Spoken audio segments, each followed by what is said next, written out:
Hare Krishna, Prabhu.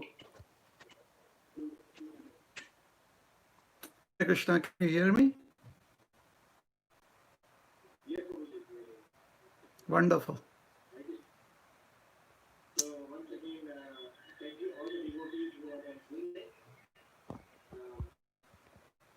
And we are very fortunate that His Grace Rohinipriya Prabhu is among us on Zoom today for the program. And we would like to thank Sudhi Prabhu and Swati for sponsoring today's program on Zoom. And they have desired that Prabhu will speak. And so I will just show it.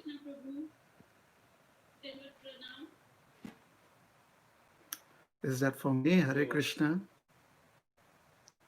Difficult to Zoom. Hare Krishna, Dandvat.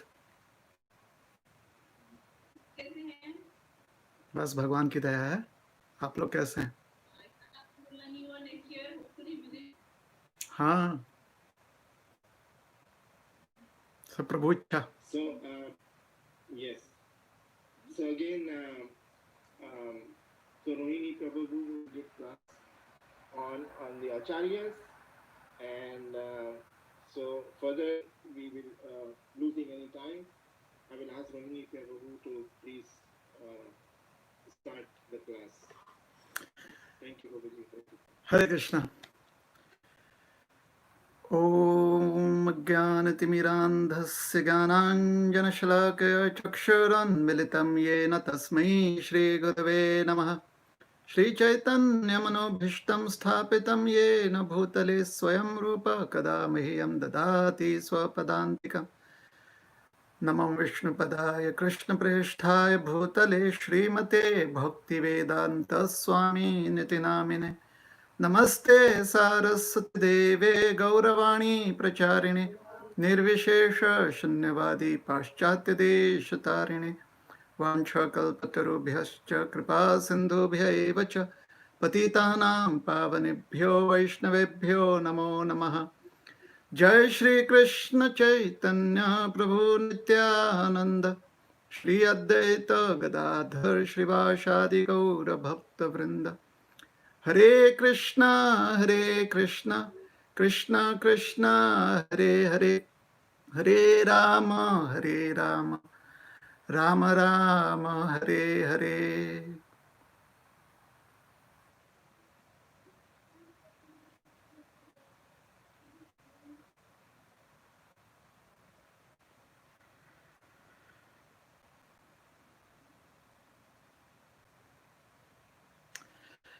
Hare Krishna. So Madan Kishore Prabhu, I had asked you if you want me to give the class in Hindi or English. तो आपने suggest किया था कि हम हिंदी में class दें. So Hindi में continue करना है या इंग्लिश में कंटिन्यू करें? So Prabhu, I think it's better if we can do it in English, Prabhu, because there are some devotees on Zoom at the moment. I think they are more comfortable in English.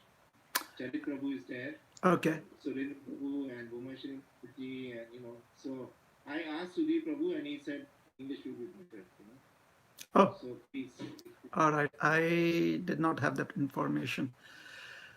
So we'll continue in English, and yeah, I'll have to stop the. I'm sorry? If you want to give an Hindi, Prabhu, then go ahead, no problem. I wouldn't mind doing it in either languages, since you have a few members of the audience who may not understand Hindi. So So English will be. Yeah. You feel like that English should be better? Yes, Prabhu. Okay, all right. So let me do that in English. Okay. Thank you so much. You're welcome. The basic understanding of Krishna consciousness, or for that matter, spiritual life, is that existence in the present form is temporary, and there is definitely a principle of life that is beyond this physical and mental framework that we have, which we call as the body. So there is an active principle that is different from the body, and that active principle is referred to as the Atma, or translated as the soul. This active principle is what gives life to any form. Going further, philosophically, we also understand that the nature of the individual soul is that it is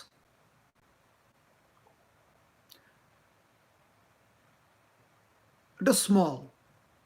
It is what we would call as fragmental. It is a fragment of something bigger. And students of philosophy understand this because they realize that to function in a world, the present world, there has to be a creator who has to be the big boss, the big one. And since the creator is the source of all, therefore the creator, or Krishna or God, is the source of us too. And hence we are fragmental portions or parts of the whole. So these two understandings are essential to always remember as long as we are in this material world. First of all, we are spirit soul, different from the body.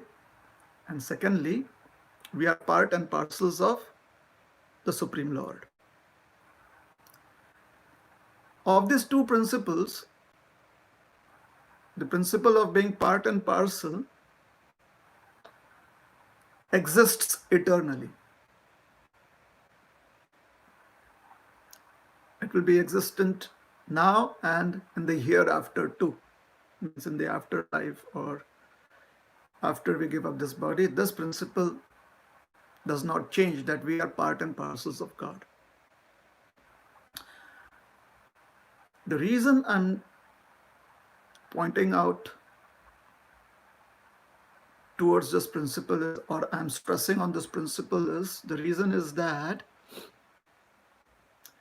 the nature of part and parcel, the nature of a part and parcel, or a small existence, the nature of a small existence is that one always looks out for a bigger idol in life. Typically, that idol should be, when I say idol, I mean someone big, someone that one can look up to. Somebody who inspires us. So we need that. So we look up to God, and we look up to great personalities who have a deeper understanding of God and service towards God. And that is how in Vaishnava studies, or in philosophical circles, especially where there is a devotional community, a devotee community, looking up to great personalities is very natural and practical too. When we look around to find great personalities amongst us, then the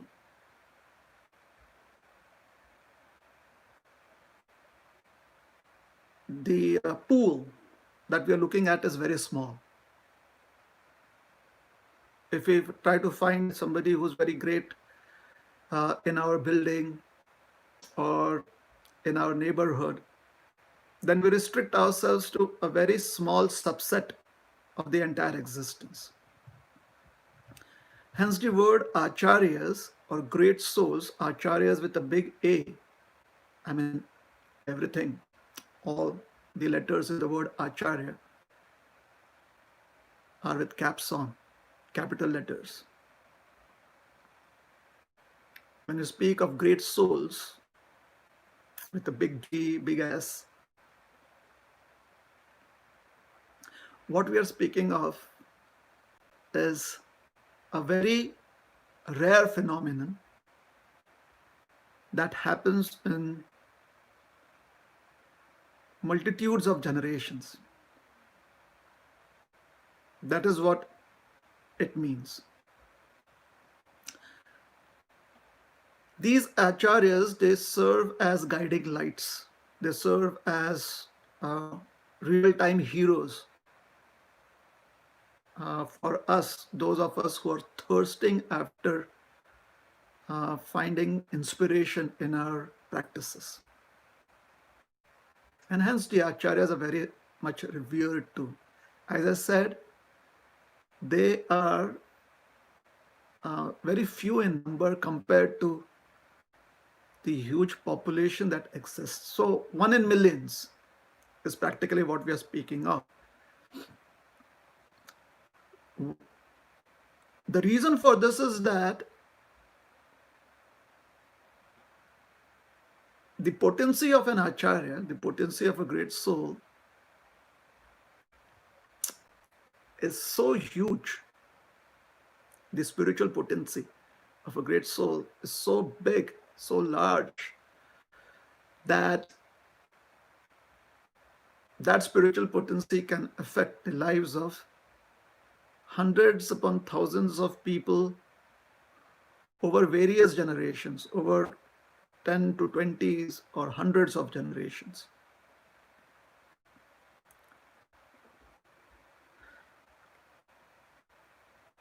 They need to stress on this fact that acharyas or great souls are a rare species, is so that we do not fall into the trap of illusion or delusion. We do not become delusional that one amongst us could be an acharya too. Just because it's like the animals of one forest or jungle, they claim that the king of that forest or jungle is the acharya. So acharya is accepted by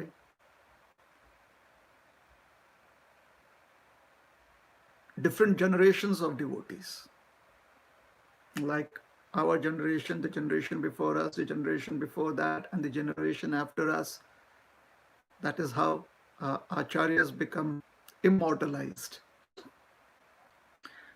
in those hero stories, real-time inspirational stories. What is the significance of, or how does it relate to us in our present times in 2020? We are towards the end of November 2020. Another Kartik month is almost over. So how does it relate to us? There's a beautiful verse in the Srimad Bhagavatam. This verse is quite popular. It is spoken by a young child who is hailed, who is looked upon as a very great personality. And he is the son of Hiranyakashipu, the great grandson of Brahma, of the name Sri Prahlad or Prahlad Maharaj. Actually, this is not his prayer, it is his advice. And within this advice that he offers, we understand the significance of being able to connect with such great personalities who happen to visit our realm of existence like once in a lifetime of the demigods, like once in thousands of years. Naishamatastavadurukramangrim sprishatyanarthabakamo yadartha mahiyasam padarajobhishekam nishkinchananam navrinita yavat. The translation of this verse is, unless they smear upon their bodies the dust of the lotus feet of a Vaishnava, completely freed from material contamination, persons very much inclined toward materialistic life cannot be attached to the lotus feet of the Lord, who is glorified for his uncommon activities. Only by becoming Krishna conscious and taking shelter at the lotus feet of the Lord in this way can one be freed from material contamination. So,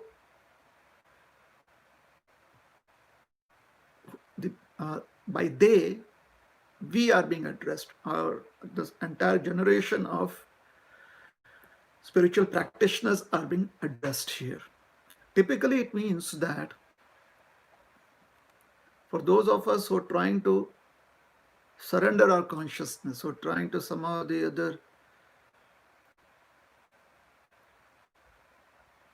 allow our consciousness to accept the shelter of the holy names, we're making this endeavor. So for us who are making this endeavor, being able to connect to such a great personality helps us become disinclined towards materialistic life, and especially inclined and attracted to become attached to the lotus feet of the Lord. There are many people who become attracted to the lotus feet of the Lord. I mean, when we go to take darshan, the form of the deities, the decoration that is done on the altar, when we see the deities, it's attractive. When we sing kirtan, right before this lecture, we were having such wonderful and really, so attraction is there. To be able to create an attachment to such attraction,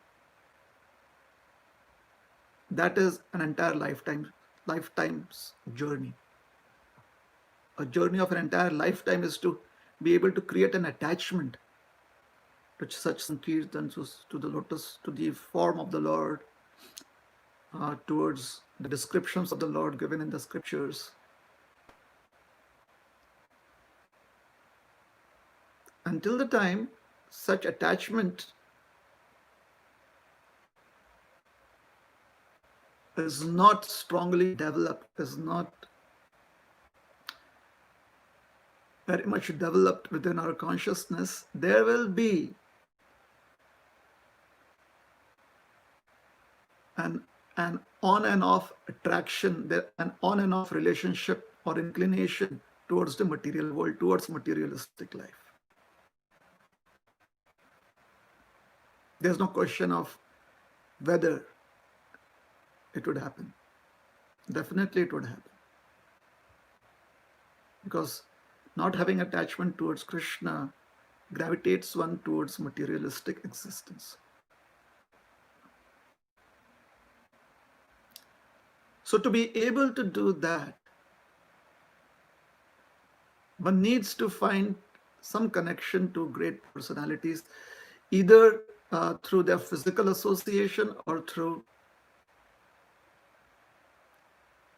the descriptions of the activities of great personalities. We are fortunate that we have so many descriptions of great personalities, beginning with our own very own founder Acharya, His Divine Grace, A.C. Bhaktivedanta Swami Srila Prabhupada.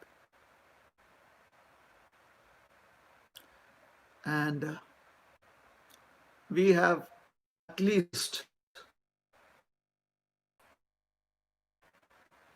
more than 30 very well-known examples of such acharyas in the Gaudiya Vaishnava lineage. And to be able to connect to any description in any form that has been revealed about them is indeed fortunate. As I said, when we hear these glorious descriptions of great personalities, the mind becomes disinclined towards materialistic existence and very positively oriented towards developing attachment to serve Krishna, towards devotional service, attachment towards devotional service. There is a beautiful book called as Bhakti Ratnakar. It is written by a very great scholar and follower of Sri Chaitanya Mahaprabhu, Narhari Chakravarti or Narhari Sarkar, wherein he describes the activities of several personalities, beginning with those who took instructions from Jiva Goswami. That is a generation starting from Jiva Goswami. Prior to the Goswamis, there is a lot of information of great personalities in epics like Chaitanya Charitamrita. Narhari Sarkar has given us this voluminous work, and we are indeed grateful to him that he has done that, wherein he describes the lives of great acharyas like Srinivas Acharya, Narottam Das Thakur, Shyamananda Pandit, other great souls like Rasikananda Acharya, Rasikananda Prabhu. So in the month of Kartik, the host of Gaudiya Vaishnavas, they remember the appearance day of Rasikananda Prabhu, who is also called as Rasikananda Acharya. He is also called as Rasika Murari. He is the disciple of the famous devotee saint Shyamananda Pandit.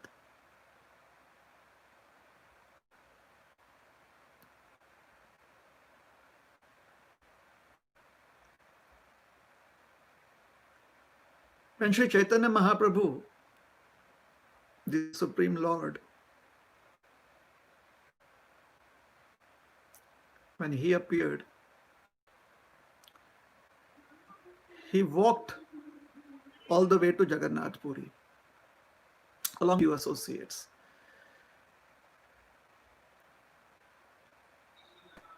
So Jagannath Puri was in a different state, a different province. It was a state of Utkal. Those are the times where different provinces were ruled by kings. So the king of Orissa was actually, there was no Odisha then. It was Utkal Desh. So the king of Utkal Desh did not have jurisdiction over Bengal. Bengal was called as Bangladesh, or it was called as Gauda Desh. So Gauda Desh and Utkal Desh were two different provinces and different kings. So obviously they had a border, and the border was defined by a river called as Suvarna Rekha. And this river has been witness to various pastimes of devotees from the Gaudiya Vaishnava lineage. We haven't really, I'm not sure if many of us have heard of this river. It's a beautiful river, it isn't that wide, but quite wide enough. Suvarna Rekha. So on the banks of the river Suvarna Rekha is or was a small town wherein the local king was blessed with a son that he named as Murari. And later on, the son was also called as Rasika Murari. And after initiation from Shamananda Pandit, this young man was called as Rasikananda. So he was born on the banks of the river Suvarna Rekha. And there are so many wonderful activities that have been described in the book Bhakti Ratnakar. However, Bhakti Ratnakar very concisely, like within a couple of chapters, describes the maybe about 3 or 4 chapters, it describes the uh, life and activities of Rasikananda Prabhu. More are found in the writings of the followers of Rasikananda Prabhu and the disciples and grand disciples and great grand disciples of Rasikananda Prabhu. Just as we, the followers of Srila Prabhupada, we have an entire biography written about Srila Prabhupada, and we have so many memories of Srila Prabhupada that have been compiled. So the followers of Srila Prabhupada, they are able to glorify Srila Prabhupada in greater detail. And we find references from Bhaktivinoda Thakur and Bhakti Siddhanta Saraswati Thakur's lives, our predecessor acharyas. They have mentioned about Srila Prabhupada to a certain extent. So some of the books from the Gaudiya Math would describe certain details of Srila Prabhupada, and some other books would describe that how Bhaktivinoda Thakur had predicted the appearance of a very great personality that would spread Krishna consciousness all over the world. And there is another reference from Chaitanya Bhagavat that says that a great personality would come and spread the names of Lord Chaitanya all over the world. So those are very brief descriptions in the epics that form, that are like the pillars of, they are the foundation of our Gaudiya Vaishnava philosophy, these epics like Chaitanya Charitamrita, Chaitanya Bhagavat. However, the greater description of Srila Prabhupada would be found in what has been compiled by our BBT, Bhakti Vedanta Book Trust. Similarly, a greater description of Rasikananda Prabhu would be found in the writings of the followers of Rasikananda Prabhu. And from there, we'll describe a few incidents which glorify the nature and attributes of a great personality. So when Rasikananda Prabhu was in his teens, he got married to a very qualified girl. Now, the city, the town where Rasika Murari was born, his father being the local king, the local landlord, he was born in a very well-to-do family, aristocratic family. That town is present even today, and it is known as a town of, or the, that is just like large village town. In today's times, it is called as Rohini. At one point of time, it is called as the village of Rohini. And it is described that Lord Ramachandra had visited this place along with Mother Sita and Lakshman during his exile, during his vanvas. And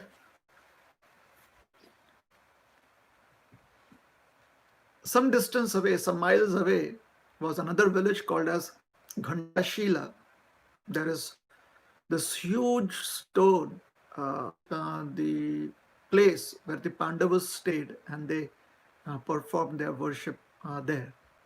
Shila means a huge rock or a stone. So he got married to a girl from Ghantashila, and she was a lady of such integrity and wonderful qualities that the local people would lovingly call her Ichhadai. Ichhadai means she who fulfills everyone's desires. So she was very kind-hearted and compassionate as a young girl, and she was also in her very early teens when she got married. So in those days, people got married early.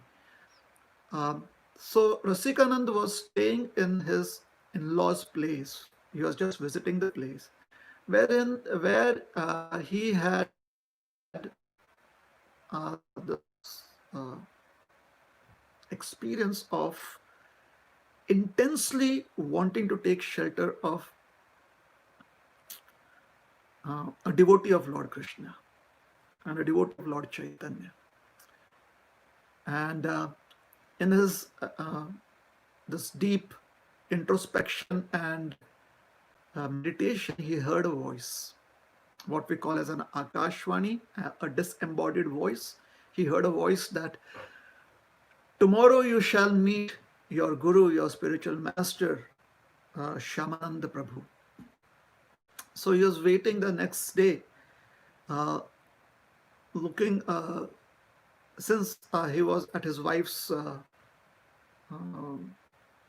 home. So he was looking towards a path that led out of the village or brought people into the village. He was looking down that path. And sure enough, somewhere around late morning, he saw the most beautiful personality approach him. This was Shamananda Prabhu. Shamananda Prabhu, who was a student of Jiva Goswami and a disciple of Hriday Chaitanya. Hriday Chaitanya was a disciple of Gauridas Pandit, and Gauridas Pandit was a relative of Nityananda Prabhu, and Gauridas Pandit was very much, he had great love for Sri Chaitanya Mahaprabhu. So that is the genealogy. So Shamanand Prabhu initiated him at Ghantashila, and since then, since after his initiation, where he got the name Rasikananda Das, and his wife was initiated into the chanting of the Hare Krishna Mahamantra, and she received the name of Shama Devi Dasi. So they traveled with their spiritual master Shamananda Prabhu to various places, and he became one of the trusted lieutenants of Shamananda Prabhu. At one point of time, when they were camping at a place called as Rajagar, Shamananda Prabhu asked many of his disciples to go into the town and visit people and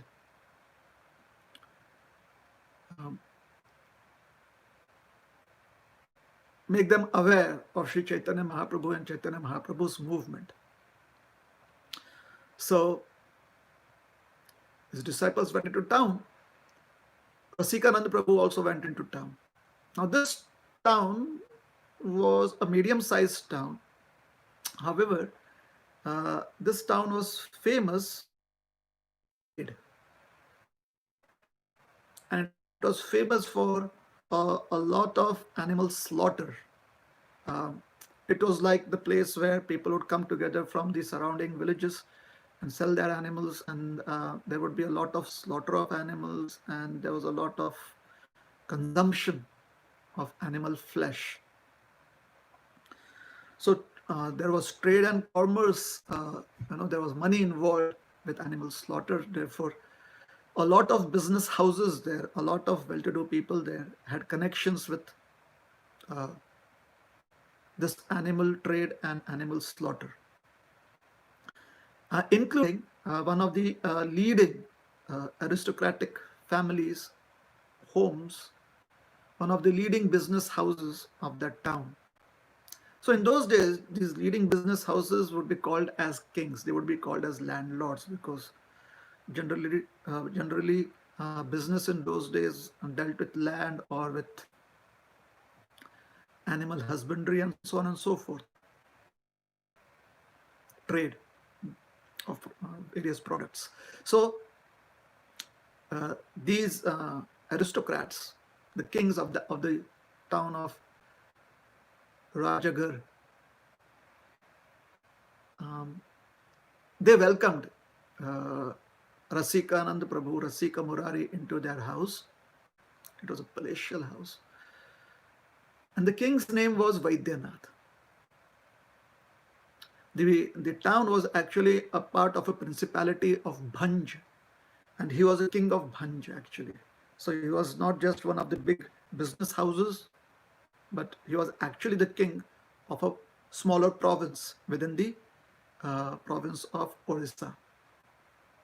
So subsidiary king. So King Vaidyanath, despite his business connections and business activities, was a very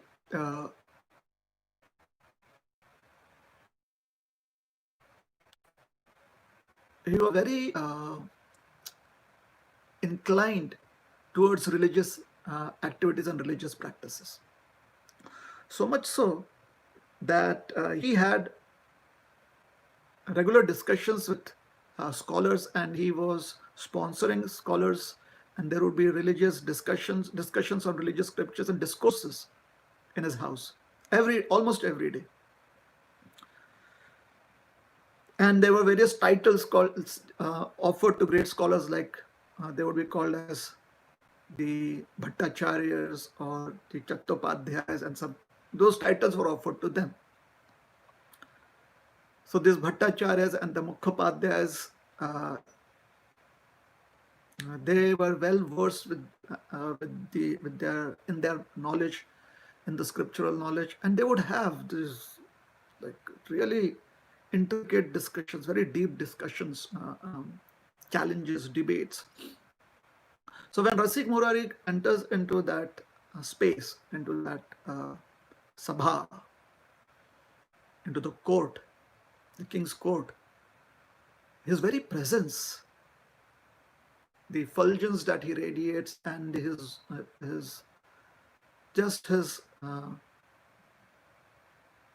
bodily features, his demeanor is very attractive, and everyone becomes quiet. There's this silence there, like people are mesmerized seeing him. And he walks up to the king, smiling, and he says, "My dear king, I have come here as a beggar, and I request you to please take shelter of the lotus feet of Sri Krishna, and please chant his holy names." So the king there were three siblings. There was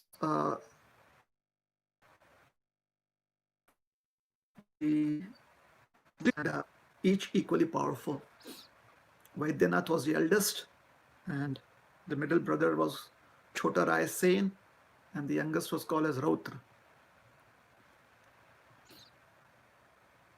So three brothers, all of them were very pious people.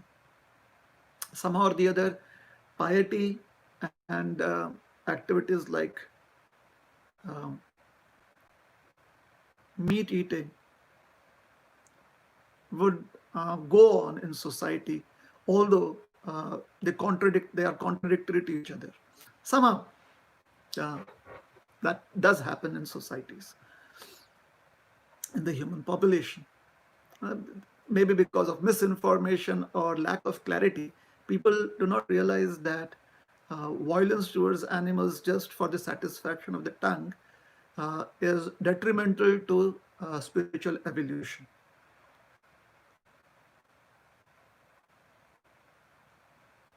There are various factors why this happens. So Srila Prabhupada, he was kind enough to help us understand that one should have a vegetarian lifestyle and offer food to Krishna and accept it as prasad. And one should not be involved in any kind of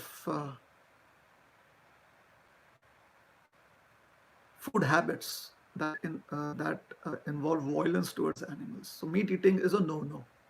However, Rasika Murari here would have to face the situation. So the king, Vaidyanath, and his brothers were so eager to hear from him that they spent an entire day just kind of opening up their hearts to him in the sense of inquiring from Rasika Murari. And in a couple of hours, they were so convinced and they were so attracted by Rasika Murari that the king decided that he would take mantra initiation from Rasika Murari. He was ready to get initiated.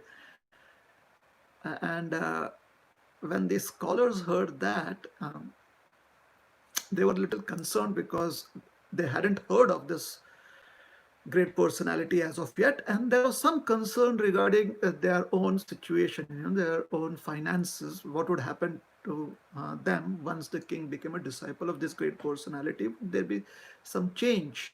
So there was some concern likewise, and hence or concerns about this, and hence they approached the king and they tried to make the king aware about the lack of personal information on this person, about the lack of personal information of Rasika Murari, like who is he and what is the extent of his knowledge. So they just suggested that let us have a debate. And a debate philosophy ultimately culminates in the chanting of the holy names of the Lord, and they were impressed. And then he had a discussion on the sutras of Patanjali that describe the yoga philosophy, and they were completely those who were great scholars in that field. They were convinced that yes, the goal of the uh, process offered by Sri Patanjali is to achieve liberation through service of the Supreme Lord Shri Krishna and his devotees. So they were happy. And the Mimamsakas, these are various departments of knowledge through which debates or on which debates were conducted in the past. This is about 16 or AD. In the 1620s, these events were unfolding. So about 300 years ago or 400 years ago, roughly. Rasika Murari was born around 1590. So the Mimamsakas, the followers of yoga, and the followers of Jaimini, the followers of Sankhya. It was amazing that all of these great scholars of various fields of Vedic knowledge were present there, and they were so proficient in their understanding. And all of them, ultimately, they accepted that Rasika Murari's presentation helped them understand better their own books, their own philosophy. So everyone was very satisfied and everyone was happy to seek shelter of Rasikananda Prabhu.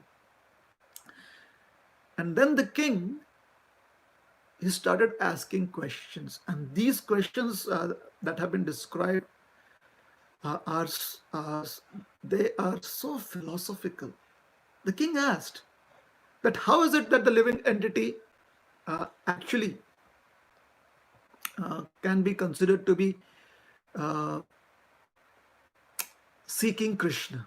How is it that we can understand that a living entity is actually seeking God, seeking Krishna always? And Rasik Murari described that when one is in the womb,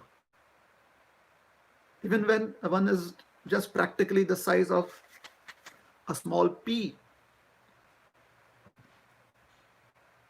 one has a realization that one is suffering in the womb of the mother, and especially in the 7th month of the pregnancy.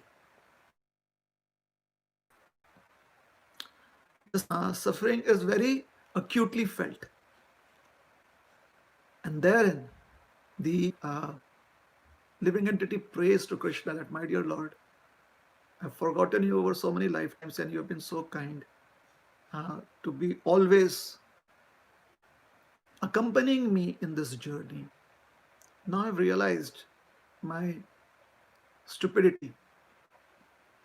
So in the womb, uh, during the 7th month of pregnancy, for many souls, and this is about the human form, the human species. In the human species, during the 7th month of pregnancy, many souls offer this prayer. Most probably you and I must have also offered this prayer to the Lord in the heart. Please free me from this situation, and I promise you that I shall never forget you.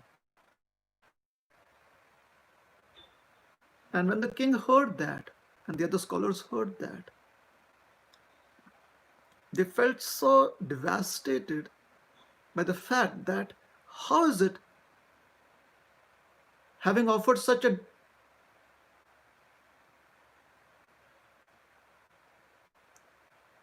very intense prayer of help to the Lord, how is it that the living entity forgets that one has to dedicate one's human form of life to serving Krishna 24/7? How is it that one forgets? And then Rasika Murari describes that this entire circus that we call as life from birth to death. As a young child, he describes that we are completely enamored by the attention that we receive from everyone around us. Then, as a young teenager, we are excited about how our senses can reveal a new world of enjoyment to us. Then, in our youthful years, we are infected with this intense need. We are kind of diseased with this intense need to be able to exploit everything that is available to us. There's this intense greed that one finds in one's youthful years. And then in the middle age years, one becomes aware of the conception of my family and I, my community and I. And one becomes totally engrossed in that. And in the old age, one is so disillusioned by the suffering and pains that one goes through to have a better body. And in this way, one gives up one's life. Futile, living in just some futile pursuit. And thus, our motivations,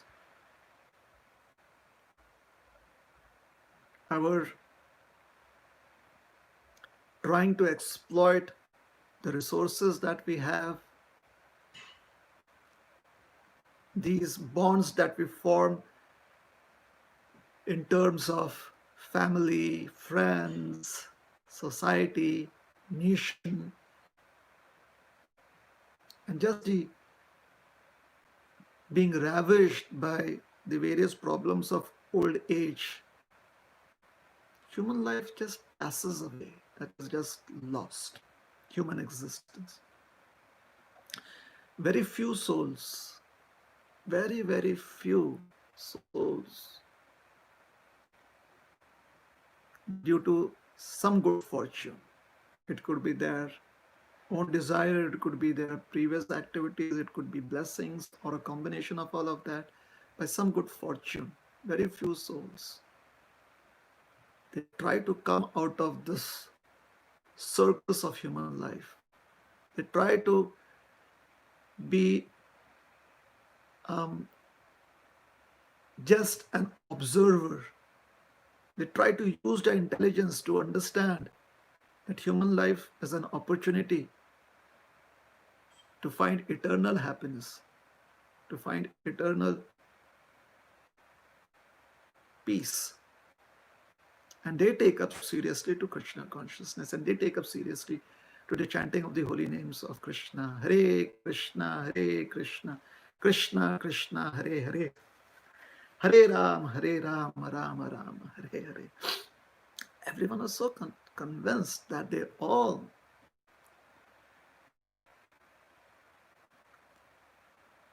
took a promise to dedicate their lives to chanting Hare Krishna and to serving each other and serving the deity form of the Lord based on the principles of bhakti, devotional service.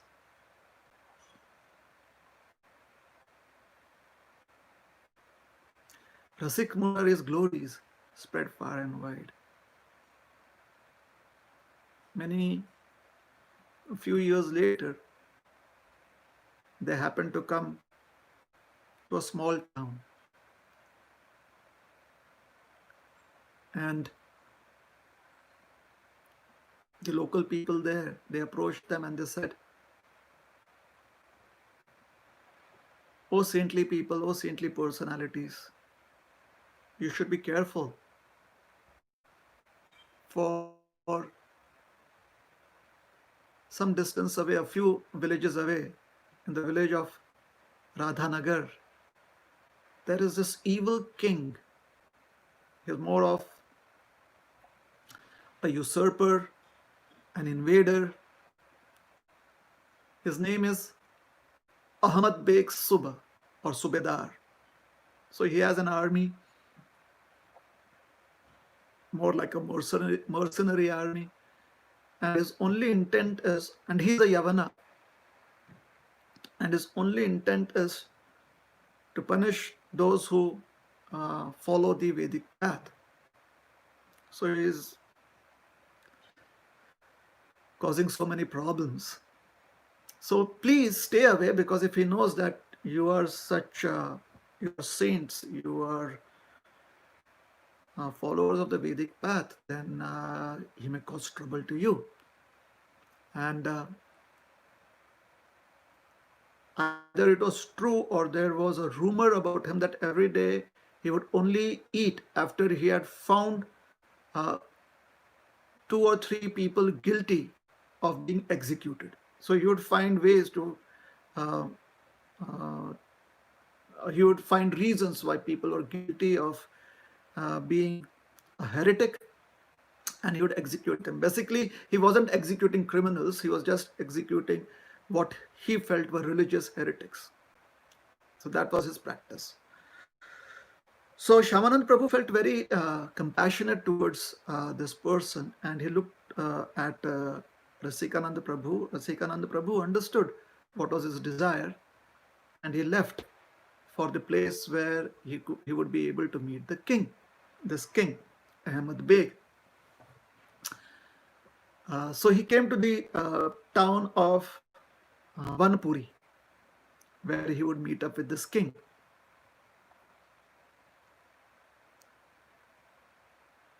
By the arrangement of Providence, that very day the town was attacked by a mad elephant. And when the mad elephant was destroying everything and everyone in its path, no one was able to stop the elephant with their weapons or by any other means. Ahmad Beg felt that this was his life was in danger. So he told the people that I've heard that some Rasika Murari, who's one of your great saints, uh, who's revered as a saint in your community, has come here. So I promise you this. If this person tames this elephant, and then he says, no, no, not tame. But if this person transforms the heart of this elephant, if this person can make an elephant surrender and take shelter of the holy names of the Lord, of your Lord, and this very day, I shall also surrender to your practices. I shall adopt your practices, and I shall stop all of my acts of troubling you. So when the townspeople heard of this, they had this expectation in their eyes when they were looking very piteously towards Rasika Murari. So Rasika Murari, he walks down the path where he would meet up with the elephant. The elephant sees, he's seeing so many people. Everyone else is running away from him, from the path that the elephant is coming down on. But Rasik Murari is walking towards him, and when the elephant sees the beautiful form of Rasikananda Prabhu, the elephant becomes a little pacified. Yeah, the elephant doesn't understand how and why, but becomes pacified. That is the presence of a great soul. That is the effect of the presence of a great soul. So the elephant stops, it's stops in its tracks, stops its madness, is not trumpeting, dangerously anymore, not making any noises, but is keenly observing Rasikananda Prabhu walk up towards him.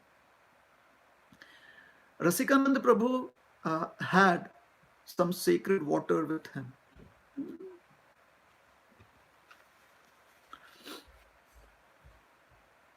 So he takes that water and he sprinkles it onto the elephant's head and trunk. And the elephant sits down on its legs. It bends its knees and it lowers itself down on the road. And Rasikanand Prabhu walks up to the elephant and walks up to the ear of the elephant and whispers in the ear of the elephant. And after that, the elephant kind of becomes very docile and has tears in its eyes. And after that, Rasikanand Prabhu starts doing kirtan, and the elephant starts dancing in the kirtan. But now its dance is a little more gentle, and it's very, very lovely to watch. So, as Rasikanand Prabhu was walking towards the elephant, and the elephant becomes a little quiet, curiosity, some people are very curious, and their curiosity takes over their need to, it takes over their fear.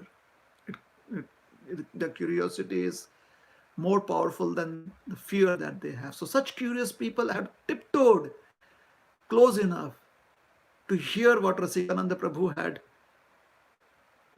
whispered in the ear of the elephant. Rasikananda Prabhu had whispered to the elephant that you are a servant of Krishna. From time immemorial you have forgotten Krishna. Now you should give up your illusion and you should chant the holy names of Krishna. Hare Krishna, Hare Krishna, Krishna Krishna, Hare Hare, Hare Rama, Rama Rama, Hare Hare. And the elephant had accepted that in its heart. And after the kirtan was over, the elephant offered 100 prostrated obeisances to Rasikananda Prabhu. Rasikananda Prabhu gave the name Shri Gopal Das to this elephant, and the elephant went back to the forest. There are some folklores about this, that the elephant came back with hordes of other elephants, and all of them they took shelter of Shri Rasikananda Prabhu. It's a folklore. However, this incident about Rasikanand Prabhu initiating an elephant, a mad elephant, into the holy names has been described. So these great personalities, uh, uh, by the dint of their own faith and practices, and just by the fact that they are so pure and they are so surrendered towards Krishna and towards, they have so much, they are so inclined towards always being in the mood of serving Krishna. They affect the hearts of one and all, whether it is humans or whether they are animals. Transformations happen in the presence of such great souls. And by the fact that we can faithfully hear these descriptions about the activities of great souls like Rasikananda Prabhu, is similar to um, taking a bath. These words they are nourishing our heart, and these descriptions are nourishing our heart, which needs faith, which needs more nourishment, and hence it is not different from having a physical abhishek of the dust of the lotus feet of such devotees. So, just as Sri Prahlad Maharaj stated that only by becoming Krishna conscious and taking shelter at the lotus feet of the Lord, in this way, one can be freed from material contamination. One has to smear upon one's body the dust of the lotus feet of a Vaishnava, completely freed from material contamination. So this is also possible when we wholeheartedly hear or read and accept the descriptions of such great personalities. So I'll stop here. Yeah, it's quite late. I have another class too. Thank you very much. And if there are any comments or questions, please feel free to ask.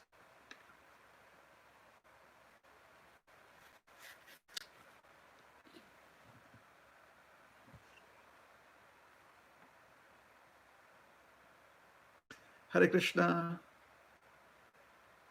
Thank you so much, Prabhu, for your wonderful class. You're welcome. You can hear me, Prabhu? I can hear you. A little bit in the middle, like during the class. Sorry, what happened? Yeah, it was lagging a little bit. I don't know whether it was your side or us, but so we tested. It wasn't clear. Yeah, my voice wasn't clear. Some of the like conversation or your speech was a little bit disrupted. Oh, I'm so sorry. No problem. Okay. So, Prabhu, I have a question. Yes. Allow me to. Yes, please. What is the importance of devotional service? Like you were saying about nourishing our faith.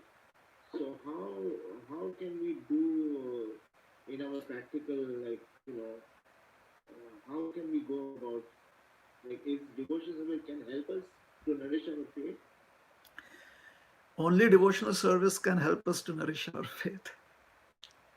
Devotional service is described in the Srimad Bhagavatam to be having 9 limbs: Shravanam, Kirtanam, Vishnu, Smaranam, Padasevanam, Archanam, Vandanam, Dasyam, Sakhyam, Atmanivedanam.